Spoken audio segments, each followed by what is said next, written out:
A paz do Senhor, meus queridos irmãos da Primeira Igreja Batista do Cruzeiro, pastor, promotora de missões. É uma alegria muito grande poder compartilhar novamente com os irmãos experiências vividas no meu último campo missionário, que foi África do Sul.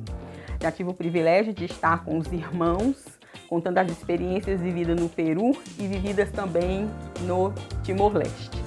Mas antes eu gostaria de ler com os irmãos a palavra do Senhor, que é a divisa do nosso tema da campanha deste ano, que é 2 Timóteo 1,7, que nos diz: porque Deus não nos deu um espírito de covardia, mas de poder, de amor e de equilíbrio.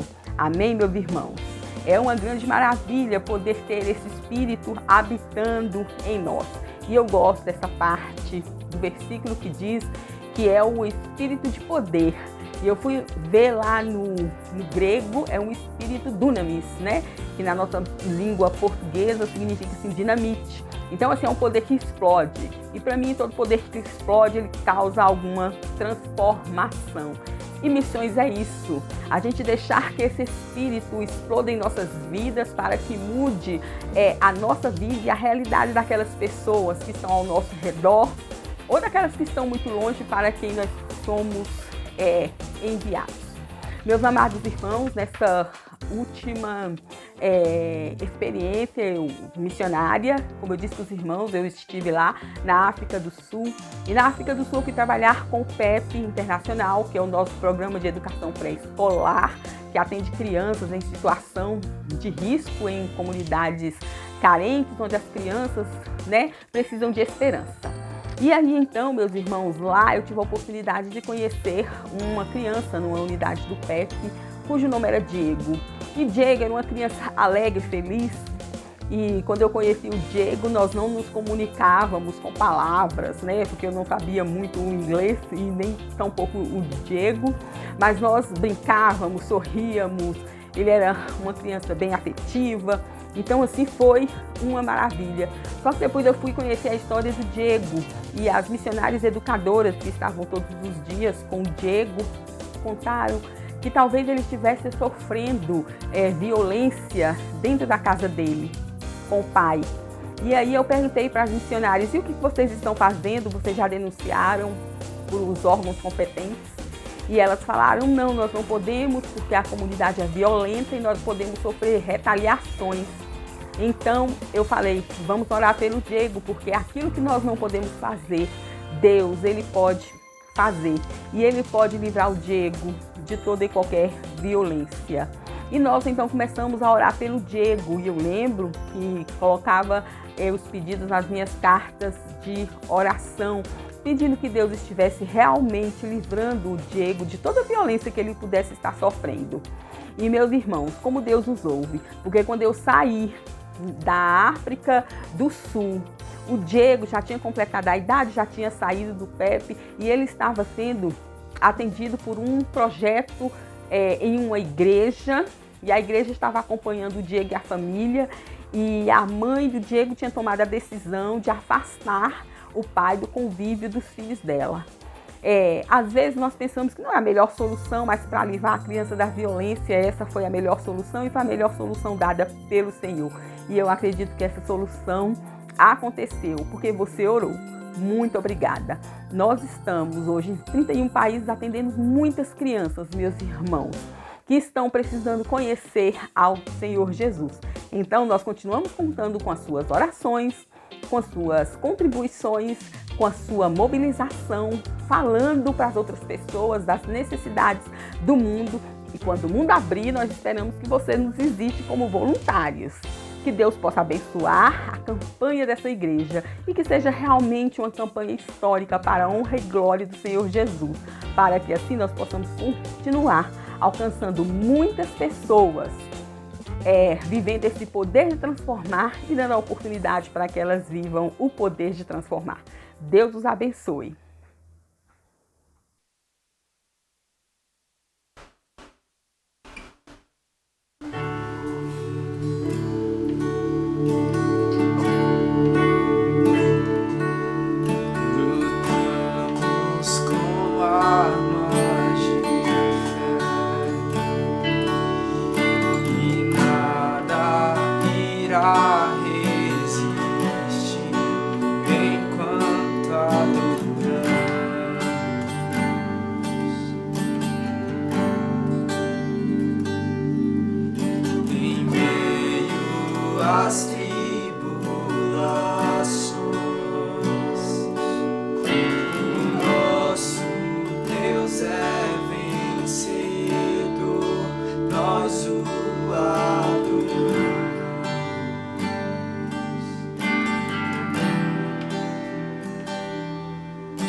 tempestade estás. Teu nome infalível é, os reinos vêm e vão, teu trono acima está. Teu nome imutável é, o inferno não prevalecer e nada irá me impedir, eu te adorarei.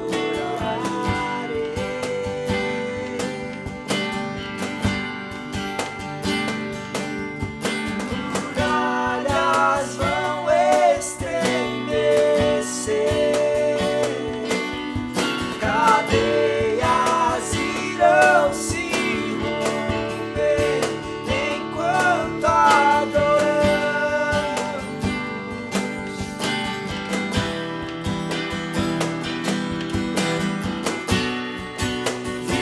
Vitorioso és, da tempestade estás. Teu nome infalível é, os reinos vêm e vão, teu trono acima está. Teu nome imutável é.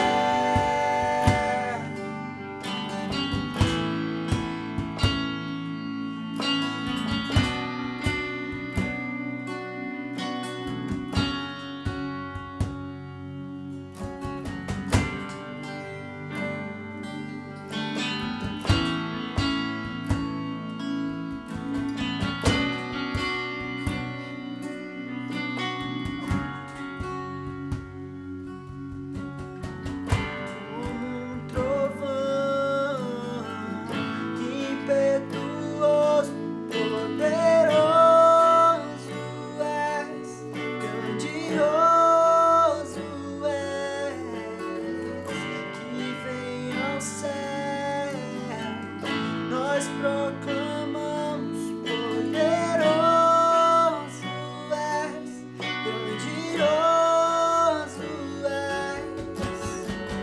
Como um trovão impetuoso, poderoso és, grandioso és, que vem ao céu, nós proclamamos, poderoso és, grandioso és. Como um trovão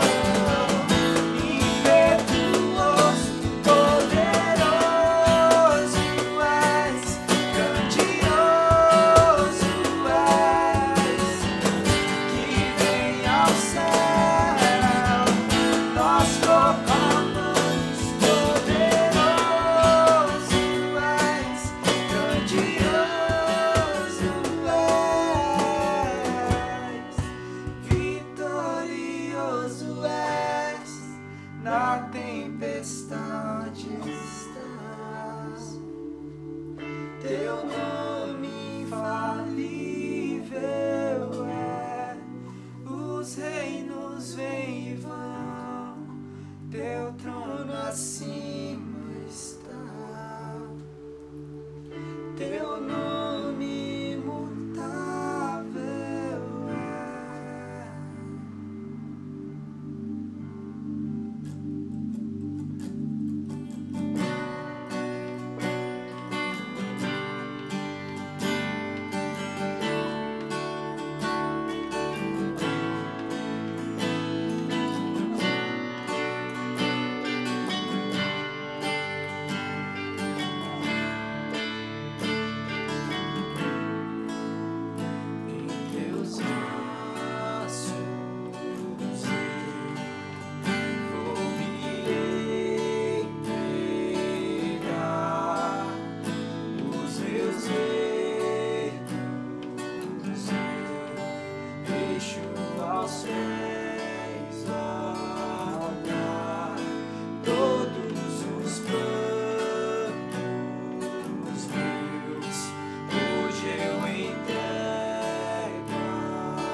Boa noite, amados. Que bom estar com vocês mais uma vez nessa quinta-feira.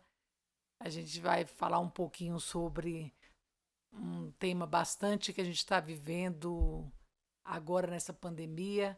E a minha palavra nessa noite é como fazer, como encarar o futuro diante das incertezas. Ontem eu estava assistindo a televisão e vi um artista, filho de um sambista aí famoso, brasileiro, e ele postou nas redes sociais. E se você dá uma olhadinha no que ele postou, você parece assim, preocupou inclusive os amigos, os parentes. Ele deu a entender que ele estava tão cansado dessa vida, desse tempo de pandemia, que ele parecia querer dar um fim na vida dele. E eu me lembrei disso, fiquei pensando, né, quantas pessoas estão nessa mesma situação, né? Tempo de pandemia, afastados, isolados, tem aquela sensação de incerteza, o que vai acontecer, enfrentando tantas crises. E eu queria trazer um texto assim bem, sabe, bem contemporâneo, que parece com a situação que nós estamos vivendo hoje. Eu queria que você deixasse sua Bíblia aberta em Ruth, capítulo 1, a partir do versículo 1 até o 9. Mas antes da gente ler a Bíblia, eu vou chamar o Caio aqui, o irmão Caio, para orar para a gente, para pedir que Deus nos abençoe. Abençoe você que está aí em casa, que está me ouvindo, que essa palavra também sirva de alguma forma para te abençoar de alguma maneira. Caio.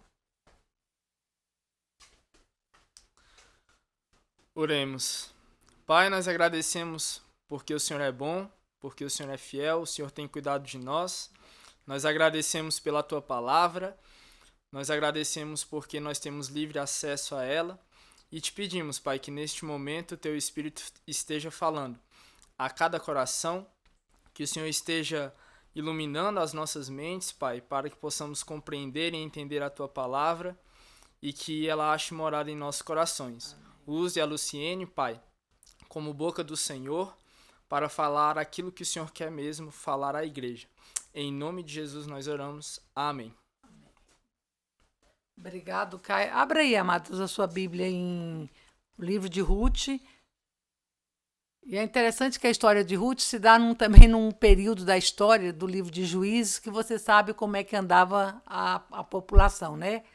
Cada um fazia o que queria, cada um era do jeito, uma questão religiosa, todo mundo muito frio, muito apático. E é nessa situação que a gente vai ver a história de Noemi. Diz assim a minha palavra, na minha tradução.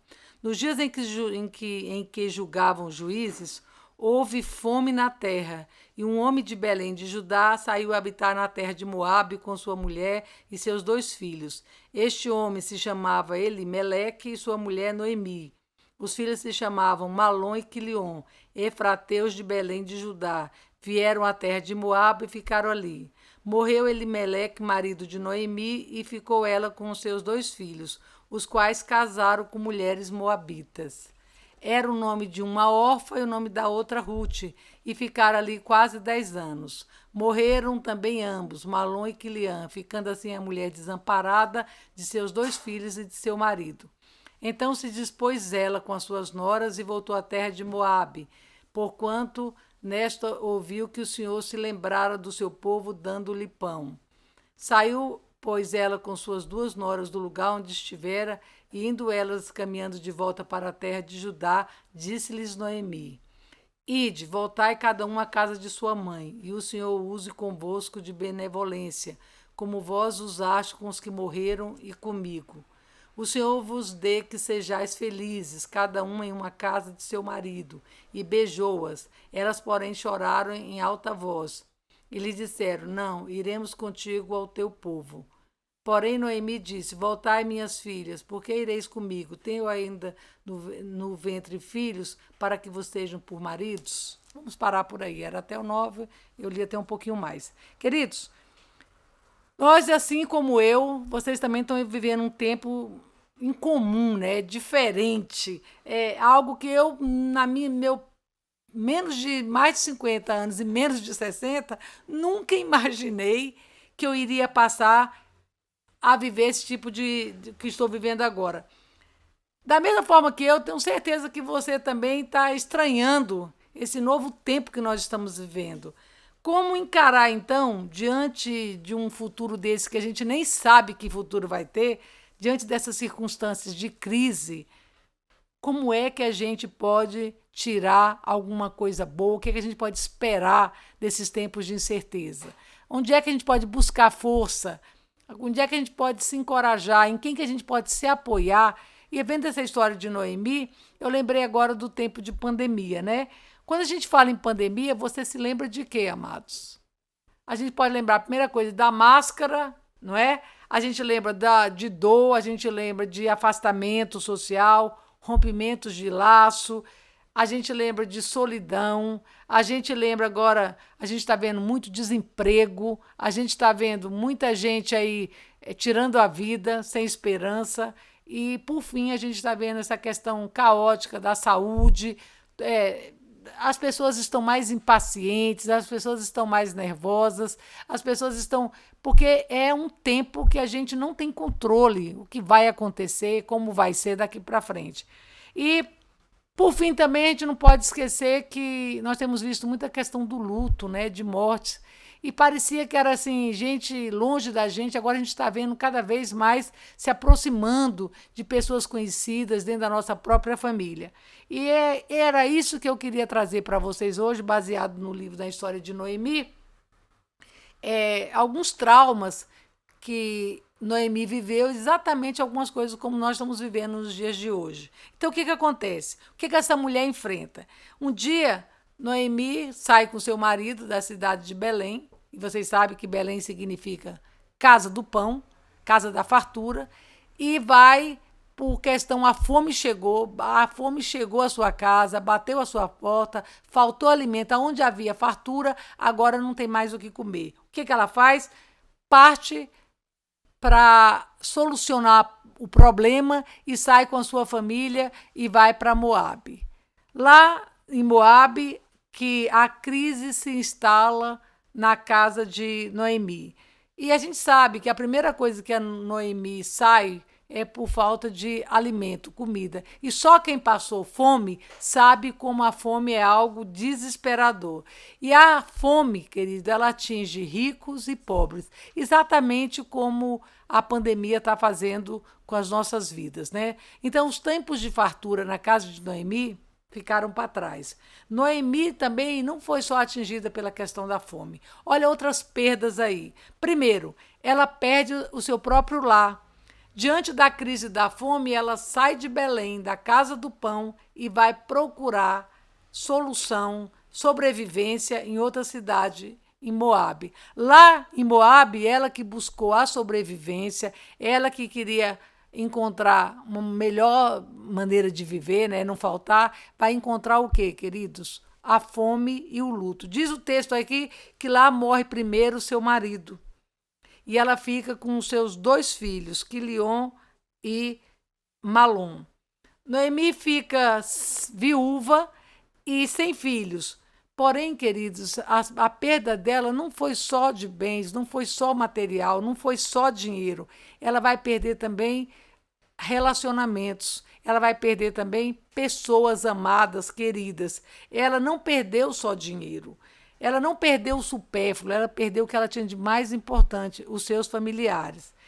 Ela também, queridos, vai enfrentar um outro problema, uma outra perda, a perda da despedida.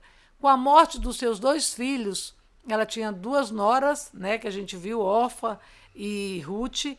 Ela agora se vê sem nada, ela agora se vê sem nenhuma situação, em desespero total, em uma crise que parece que não tem fim, que só restava para ela também a morte. Ela se despede, é onde a gente parou, ela se despede das suas 2 noras. E você vê que elas choram, a gente conhece a história, ela acaba afastando, pedindo para que as noras vá, que casem, que refaçam a vida. Uma aceita, Orfa vai, volta, e a Ruth não. E aí a gente vai ver algumas coisas interessantes. Aí é quando a gente começa a ver Deus agindo em meio a tanta crise, e por isso a gente pode esperar, ter a certeza de um futuro melhor. O que vai acontecer? ela agora se acha desesperançada, ela agora se desamparada. Se você ler, continuar lendo o texto dos versículos 12 e 14, olha o que ela vai dizer aqui no 12. Tornai, filhas minhas, falando para as noras, ide-vos embora, porque sou velha demais para ter marido. Ainda que eu dissesse, tenho esperança, ou ainda que essa noite tivesse marido e houvesse filhos, e esperá-lo-eis até que viesse a ser grandes, abster-vos-eis de tornar-te marido? Não, minhas filhas. Olha o que ela vai dizer. Por vossa causa, a mim me amarga o ter o Senhor descarregado contra mim a sua mão. Então, de novo, choraram em voz alta. Orfa, com um beijo, se despediu de sua sogra, porém Ruth se apegou a ela. Olha o que vai acontecer. Ela agora se acha desamparada e sem esperança alguma. Ela acha, inclusive, se você olhar o versículo 14, que ela está sofrendo uma maldição da parte de Deus. Ela fala assim, olha, é melhor você ir. Ela deve ter pensado, daqui para frente tudo está muito ruim para mim, não tem mais jeito. Olha, querido, que coisa interessante. E aí eu queria que você prestasse atenção agora, daqui para frente, que a gente vai ler algumas coisas interessantes com a vida que a gente vai aprender com esse texto, com a vida de Noemi. Mas nesse grande momento de aflição, de desesperança, é que a gente começa a ver o agir de Deus, o agir sobrenatural de Deus em nosso favor. Será que estava tudo ruim mesmo para Noemi? Será que estava ruim? Dá uma olhadinha assim, observe que é na crise que a gente começa a observar alguns detalhes maravilhosos da parte de Deus. Olha o que vai acontecer. Noemi dá liberdade, dá um momento das noras partirem, saírem, dá liberdade para elas fazer isso. E o que acontece? Nenhuma das duas querem sair de perto. Querida, é na crise que a gente conhece os amigos, os verdadeiros amigos. A gente começa a valorizar. As noras não querem largar, choram em voz alta. Mas ela insiste e uma vai. Agora, olha a declaração de uma das suas noras para Noemi. Essa declaração talvez seja a declaração mais bela de amor que a gente vê na Bíblia. E ela é tão usada, né, nas cerimônias de casamento. Dá uma olhadinha o que vai acontecer, o que ela vai dizer no versículo 16. Disse, porém, Ruth, não me instes para que eu te deixe e me obrigue a não seguir-te, porque aonde quer que fores, irei eu, e onde quer que pousares, ali pousarei eu. O teu povo é o meu povo e o teu Deus é o meu Deus. 17. Onde quer que morreres, morrerei eu, e aí serei sepultada. Faça-me o Senhor o que bem lhe aprouver, e se outra coisa que não seja a morte me separar de ti. Queridos, a declaração mais linda de amor da Bíblia, mais usada em casamentos, é a que a Noemi vai ouvir da sua nora. Olha como Deus é. Para ela que parece, será que estava tudo tão ruim? Primeiro, com certeza eu posso afirmar que Noemi plantou alguma coisa boa, né? Criou um relacionamento bom com as suas noras. Com certeza havia respeito, com certeza havia amor. E a Bíblia diz, né, lá em Gálatas, o que a gente planta, a gente colhe. Semeou amizade, semeou respeito, semeou amor. Colheu o quê, queridos? Amizade, respeito, relacionamento. A ponto delas não quiserem ir, a ponto de a gente ter ouvido de Ruth essa linda declaração de amor. Para Noemi, que nesse tempo de calamidade, surgia uma grande amizade. Ela podia, as coisas não estavam tão ruins quanto ela pensava. Ela tinha alguém ali para estar do lado dela, para apoiar, que era a sua... Querido, o que conta na hora da crise é isso. Uma forma da gente vencer as crises, de ter um futuro melhor, é isso. É contar com gente boa do nosso lado. É contar com amigos do nosso lado. É alguém que a gente possa contar, que a gente tenha com confiança, que a gente tenha amizade, que a gente tenha um relacionamento. A minha pergunta é, você tem semeado isso? Você tem sido uma boa amiga? Você tem feito a sua parte? Será que estava tudo muito ruim para Noemi? A gente está vendo pela essa declaração de amor que não. Ela tinha alguma coisa muito bom do lado dela, que era a amizade. Na tribulação, querido, eu gostaria de te dar um conselho. Não perca a sua esperança. Comece a observar esses detalhes, esses gestos de amor da parte de Deus. Como assim como Deus fez com Noemi, Noemi começou a perceber, ouviu uma declaração de amor, percebeu que havia uma amiga do lado dela. É isso, comece a ver os gestos, o que te rodeia, aquilo que Deus tem feito para te trazer novamente o ânimo, a alegria, para você começar a ter prazer, ter esperança novamente. Não deixe que a pandemia você só olhe o que você não tem. Comece a valorizar aquilo que você tem. Olhe para o futuro, querido, com esperança e diga: amanhã vai ser melhor do que hoje. Todo dia eu levanto e falo para Deus: Senhor, eu tenho certeza que hoje vai ser um dia bom. É um dia diferente, mas vai ser um dia melhor do que foi ontem. E é assim que eu me animo, é assim que eu me estimulo, confiando. E quando termina o dia, eu falo: Deus, é verdade. Hoje eu vivi isso, hoje eu não imaginava que eu ia passar por isso, hoje o Senhor me fez ver isso. Comece, querido, a achar que o amanhã será sempre melhor do que o hoje. Querido, sabe o que acontece quando uma pessoa ela perde a esperança? A primeira coisa, ela se abate. A pessoa não acha mais razão para lutar, não tem mais vontade de viver. Você sabe que a esperança é a força que nos impulsiona, queridos, a viver, a andar, a marchar, a se movimentar, a ir para frente. Eu lembro não sei se foi o pastor Evaldo que contou, de um rapaz, de um fotógrafo jovem que foi tirar foto de um idoso.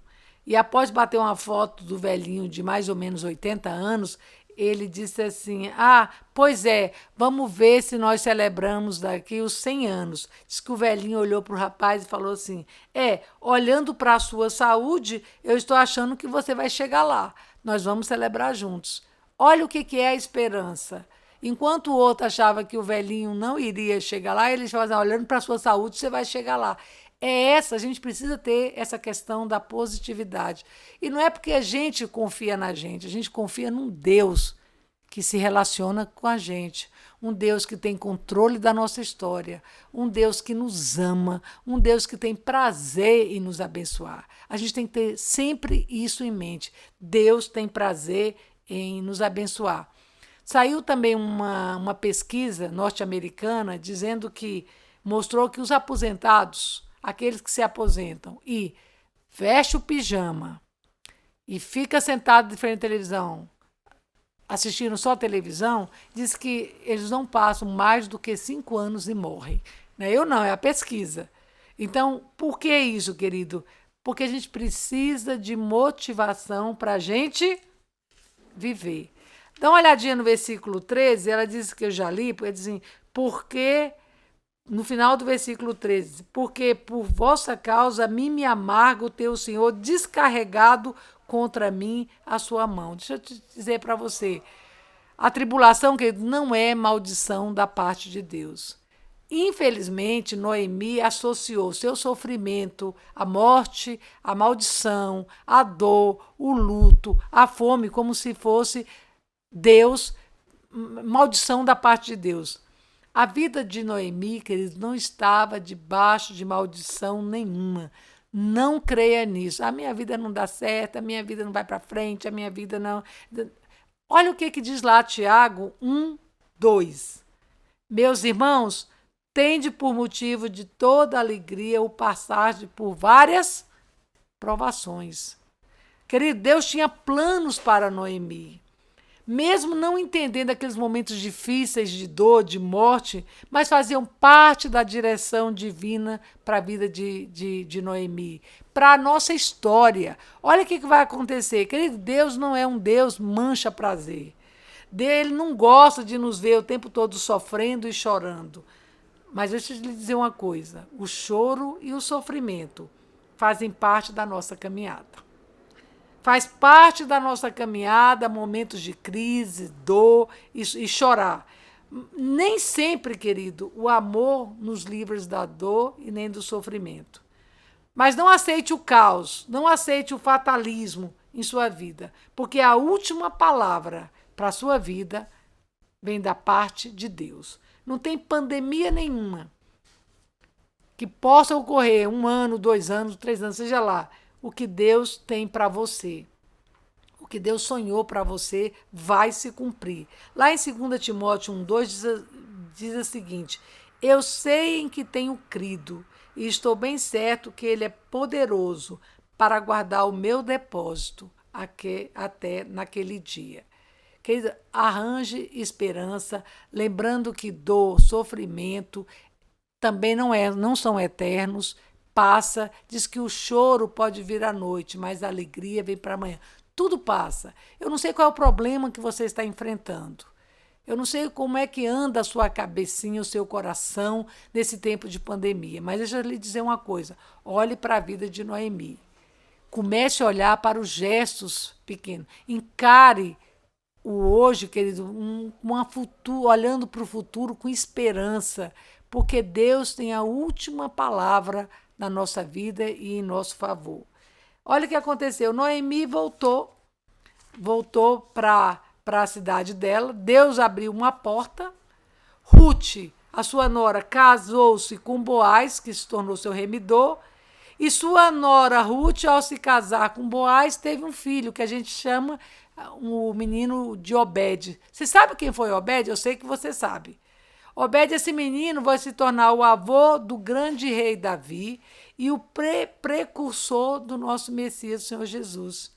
O final da história de Noemi, querido, mudou. Aquilo que parecia que não tinha mais jeito, que não tinha solução, com a perda, com a luto, com dor, com fome, parecia que acabou para mim, não tem mais nada de bom. Olha que... Pega o livro de Ruth, que é pequeno na Bíblia, dá uma olhadinha para você ver como termina. O final da história de Ruth foi mudada pelo Senhor Jesus. Sabe por quê? Porque Noemi percebeu que através da sua descendência se cumpriu o projeto de Deus na história. É através do neto dela que começa a se projetar, a se cumprir o que Deus sonhou para a nossa humanidade, que foi o maior presente que os homens podiam ter, que era o nascimento do Senhor Jesus Cristo. Querido, quando perdemos o controle, quando perdemos a esperança, quando achamos que o fatalismo... Olha, Deus sempre nos conduz em triunfo. Deus sempre nos conduz em triunfo. Querido, eu quero deixar isso para você. Como enfrentar, como encarar, queridos, esses momentos de desesperança, de crise. Leia o livro de Ruth. E eu gostaria de deixar de novo para você. Olhe o que tem de positivo. Comece a focalizar, comece a se apegar naquilo que você tem e não naquilo que você não tem. Naquilo que você pode fazer e não naquilo que você não pode fazer. Igual a resposta daquele fotógrafo do velhinho para o jovem fotógrafo, deixa eu lhe dizer uma coisa. Olhe, começa a achar, buscar algumas coisas dentro da sua própria casa que lhe dá prazer, que lhe dá alegria. Começa, sabe o quê? Eu vou te dar uma dica. Lendo de manhã a Bíblia, orando ao Senhor Jesus. Faça o que você comece a buscar alternativas que te dê prazer e alegria. Não fique jogado, pensando, preocupado, chorando com aquilo que você não tem. Busque dentro da sua casa. Nesse tempo que nós estamos de afastamento social, procure algumas coisas que lhe dê prazer. Deus quer lhe levar ao triunfo. Mesmo que você passe por momentos difíceis, de crise, como Noemi passou. Mas se você ler o final da história, você vai ver que ela triunfou. Que ela terminou a vida dela em paz, em família e bem. E se cumprindo o papel dela para aquilo que Jesus Cristo tinha reservado para ela. Deus tem um plano para você. Deus ama você. Deus nunca perdeu o controle de absolutamente nada. Deus está no controle dessa pandemia e a gente está vendo isso. Deus está no controle dessa pandemia. Que Deus abençoe cada um de vocês. Uma boa noite.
Liberdade e ao mundo transformação.